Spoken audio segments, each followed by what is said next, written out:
सो अभी तक अम्मा अब्बा से कुछ अप्रिसिएशन कहीं से सुनने को मिली है? वो टाइम आ गया जब वो कहते हैं यू मेड अस प्राउड, या कुछ, या कोई तारीफ की हो, या तो अभी नहीं आया वो टाइम? अम्मा मेरी आज सुबह क्वेटा गई हैं, हाँ। क्योंकि वो क्वेटा आगे पीछे होती हैं, क्वेटा में कुछ दिन, कराची में कुछ दिन। तो मुझे एक मैसेज आया था सुबह में, उनके वो 5 बजे एयरपोर्ट जा रही थी, 7:30 बजे मैसेज आया था, कम अपस्टेयर्स। अच्छा। ठीक है।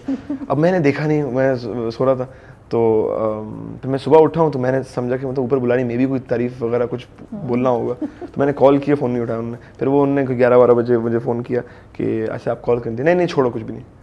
तो मुझे लग रहा है मे भी कुछ बोलना होगा, लेकिन अभी तक नहीं, अभी तक नहीं, अभी तक मतलब दोनों फिल्मों के बाद भी कोई कॉल या कुछ? मुझे याद है परवाज़ निकली थी, अम्मा देखने नहीं गई थी। क्यों? उन्होंने कहा था आई डोंट नो, मतलब उन्होंने कहा था कि आपका तो घर की मुर्गी दाल बराबर से भी बुरा हाल है भाई। नहीं, I think they want, you know, she said to me, she was like when, जब होगा मैं बता दूंगी। I remember my dad said something to me. मैंने आतिफ भाई के साथ एक गाना किया था, थाम लो, एंड आतिफ भाई is, you know, he is someone who I am a huge fan of, and उन्होंने मेरे करियर में बहुत बड़ा हाथ प्ले किया, यू नो, रोल प्ले किया है, and I am always very grateful to him, big fan of his as well. And मुझे बहुत इस तरह याद है कि उनके साथ जब मैंने थाम लो रिकॉर्ड किया था और वो रिलीज हुआ था, तो बहुत सीना चौड़ा हो गया था कि मतलब आतिफ असलम साहब से गाना किया, यू नो, बहुत बड़ी बात है किसी भी कंपोजर के लिए, मेरे लिए बहुत बड़ी बात थी। तो I remember I sent it to my dad, and मैंने कोई मंडे को भेजा था, मुझे फ्राइडे को उनका जवाब आता है, व्हाट्सअप।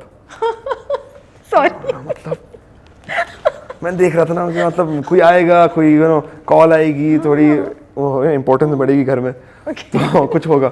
तो कहते हैं कि अरे वो गाने का, ये तो उनका कमाल है, तुमने क्या किया?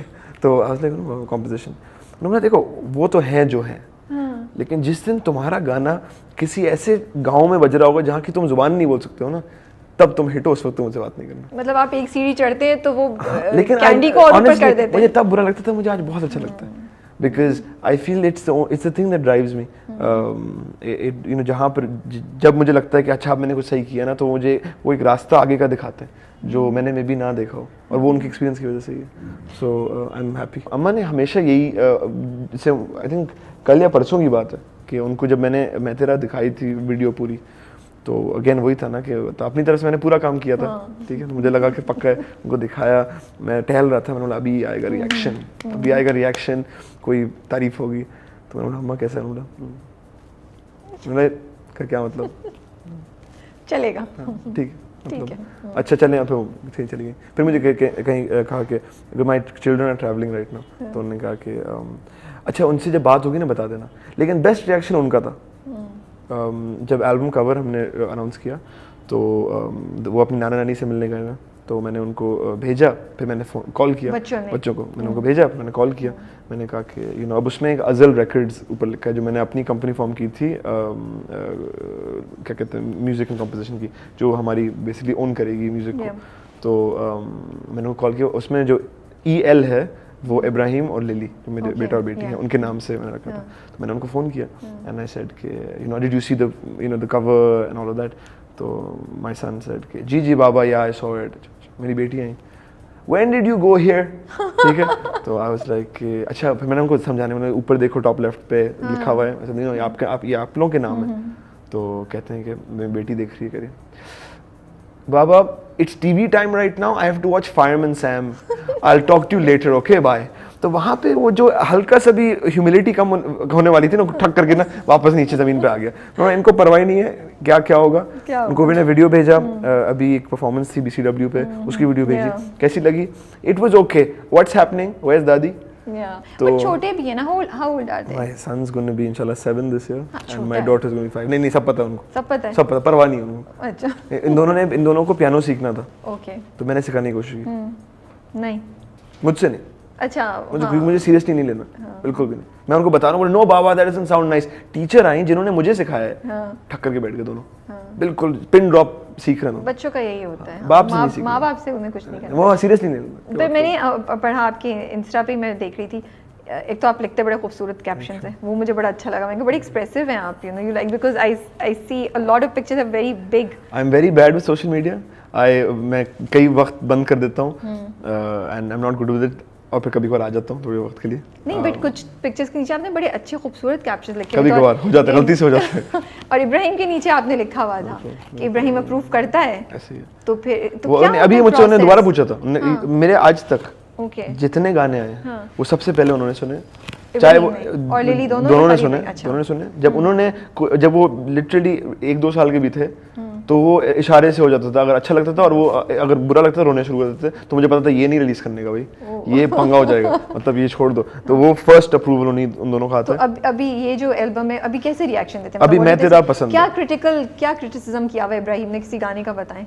एक मैंने बनाया था, मैं जरा एक हार्ड रॉक जोन में जा रहा था तो उन्होंने कहा दिस इज नॉइजी, ठीक है। ये तो बहुत बेइज्जती है, ये बेइज्जती मगर फॉर मैं आया वापस, मैंने मतलब सारे मतलब गुस्से में गाना बनाया, मुझे लगा कि बहुत मतलब पैशनेट टाइप चीज है, मैंने लगाया नहीं, you can't put it Baba, this is very noisy, and you dropped it. I dropped it. I was like मैं उनको I trust them very much, आज तक गलती नहीं हुई उनकी, उन्होंने जो गाने पे हाथ रखा है ना वही सही हुआ। सो सुपरस्टार और परे हट के जब किए तो उसमें से कौन सा अच्छा लग रहा था उनको?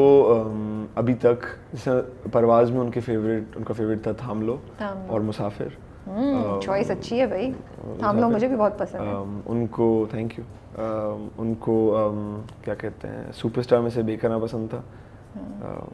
मेरी बेटी को बेकना इसलिए पसंद है क्योंकि उनको पता है कि वो मैंने उनके लिए बनाया था, तो वो ज़रा सेल्फिश तरीके से ना कि that's my song, you know, तो उस तरह से पता नहीं गाना नहीं पसंद है कि नहीं, बट प्राउड फील करती है बाबा ने मेरे लिए बनाया। I think Ibrahim started realising more, he feels कि अच्छा ही इज माय डैड, वो ज़रा ज़्यादा होता है, रियलाइजेशन हो रही है कि पोजीशन क्या है। बिल्कुल। लिली जो है वो क्योंकि बेटी है ना, तो वो ज़रा ये होता है कि मतलब अगर मैं कहीं पे जैसे कल था कि मैं एक जगह पे था और काम कर रहा था और उनको पता था कि बाबा बिजी है ना, तो फिर वो बस कॉल पे रहना है कि मतलब मुझे टाइम मुझे देना है, मतलब ये नहीं कि और चीज़ें क्यों हो रही हैं, तो वो ज़रा उस तरह आ से जाता है टेंशन सीकिंग। तो वो जो ग्रोइंग ईयर्स थे आपके, यू नो, उस टाइम पे कौन थे लोग जिनसे आपने सीखा कुछ, या आपने कहीं कंफ्यूजन थी, कुछ था, कहीं फंसे थे किसी ट्यून की कंपोजिशन में या किसी भी ख्याल में, वो कौन लोग थे? मैं वो जानना चाह रही हूँ, वो सफ़र का वो पार्ट जानना चाह रही हूँ मैं।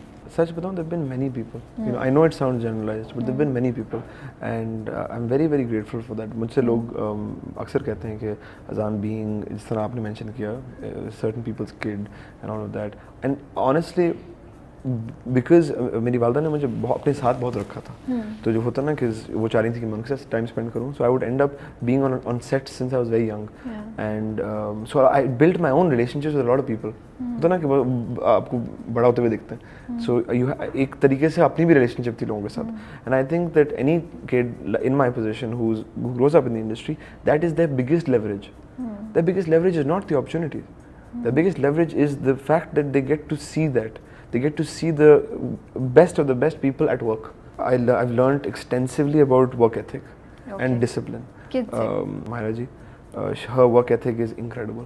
Matlab, and it's work ethic teamed up with the human being. You know, as far as she's concerned, she has one of the most incredible, hard-working work ethics I've ever seen on a person. Yet she is an equally, if not much bigger human being, and a very very big human being.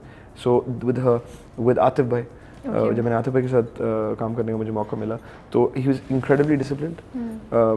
He was, you know, in the studio bang on time that he had to be there. उन्होंने गाना सुना हुआ, उनको lyrics याद, उनको धुन अपनी improvisation तक उन्होंने डिज़ाइन की हुई, जो सच बोलूँ मैंने कई सिंगर्स को रिकॉर्ड किया, मैंने नहीं देखा वो, you know, and you realise that आज वो जिस माशाल्लाह मकाम पे हैं उनको ज़रूरत भी नहीं करने की, मतलब लोग सब एक्सेप्ट कर लेंगे उनका, वो जो भी करेंगे एक्सेप्ट करेंगे, but to see an artist of that level putting in that much, I learned very much, you know, कि वो प्रिपरेशन होनी चाहिए, अपनी तरफ से पूरा काम होना चाहिए। जब आप स्टूडियो में आते हैं, आप एक आर्टिस्ट हैं और आपने अपना 100% देना है, and I saw him do that as well.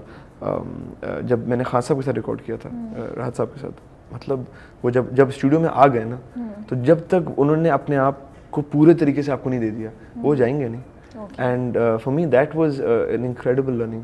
And ये नहीं कहूँगा कभी भी कि मैं उन जैसे कर सकता हूँ, लेकिन वो वर्क एथिक में अपनाने की ज़रूर कोशिश करता हूँ in all my work, because that for me, as I said, is the biggest learning. उनसे मैंने इनों से ये मैंने सीखा, and that's in terms of people who are performers.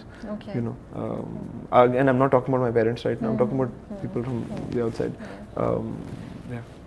कभी frustration होती थी कि यार ये मेरे माँ बाप दोनों इतने लाइमलाइट में हैं, हमेशा मुझे मतलब ओवरशैडो नहीं कहूँगी, मतलब कभी उलझन होती है या कभी फ्रस्ट्रेशन होती थी कि इनके शैडो में रह रहा हूँ मैं इतने अरसे तक, अभी तक इन लोगों से।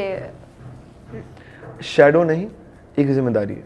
ओके। वो जिम्मेदारी का एहसास हमेशा से रहा है और वो रहेगा। वो जिम्मेदारी कभी नहीं, कभी आपके पेशेंस को टेस्ट करती थी? पेशेंस को नहीं, एक वो होता था कि ये ज़रूर होता है कि जाहिर सी बात है मैं अपने करियर के स्टार्ट में हूँ अभी, एंड आपको फ़ौरन ही जब मैं स्टूडियो में होता हूँ तो कभी कभार मुझे ये महसूस होता है कि मैं जो साथ में लोग काम करें उनको मैं उनकी ज़रा ज़्यादा पुश कर रहा हूँ।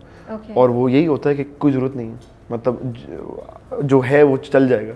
लेकिन वो क्योंकि मेरे जहन में कॉन्स्टेंटली होता है कि चल जाएगा is not good enough, it has to be a certain standard. ये नहीं कि मतलब you know my mom always says to me कि अगर आपकी फिल्म सिनेमा में निकलती है तो साथ वाले सिनेमा में किसी लेजेंड की फिल्म भी लगी हो सकती है, तुम्हारी फिल्म उससे आगे तुमने अपनी तौर पे पूरा डालना है। अगर आपका गाना यूट्यूब पे आता है तो वहाँ लेजेंड्स के गाने मौजूद हैं और आप एक ही प्लेटफॉर्म पे हैं, चाहे आप छोटे हों बड़े हों जहाँ से भी हों, तो वो स्टैंडर्ड बहुत ज़रूरी है।